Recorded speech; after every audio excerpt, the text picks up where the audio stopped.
Ibig sabihin, yung pera hindi mo madadala. Kaya huwag mo jujusin ng pera. Yung pera is meant to be shared. Kailangan tinuturo sa mga bata na matuto ng simpleng buhay. Yung anak ko bunso, si Jacob, kagagraduate na college. Pinadala ko sa probinsya, sa Pangasinan, sa planta. Sabi ko, diyan ka magtatrabaho araw-araw, diyan ka matutulog, kasama mo kakain ng lunch at dinner yung lahat ng empleyado. Huwag ka makakain-kain sa labas ng McDo, kung ano-ano, ha?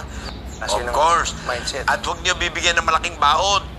Huwag niyo rin bibigyan ng baon, kailangan magdala sila ng pagkain. Yun ang baon nila sa eskwela. Huwag yung pupunta sa eskwela at kung ano-ano binibili. Pinalaki ko sila na nagmeron sila laging baon papuntang eskwela, yun ang kakainin nila. At wala silang bibiling kung ano-anong kalokohan na burloloy. Para mas matuto. Opo. Otherwise, pare, later on, hindi mo na makakausap yun. Mas mayabang pa kaya sa atin yun. Opo. Ano naman, ang competition is normal. Ang kailangan mo lang naman gawin is maintain good quality, Uwi na ako, guys. availability, Uwi and you na. keep going. Yun lang po. Sure, better quality. Oh, new variants, Yan, pag natapos improvement. na. O, puro ganun lang. Opo. It's very important. Marketing and sales is very important. Yung marketing is how to project your products. Opo.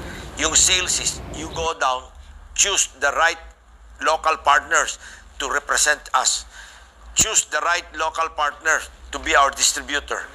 Choose our logistic provider. You have to understand all of that. Kung hindi, pag sinabi mo doon sa manager, pare, ikaw na bahala dyan, patay ka na.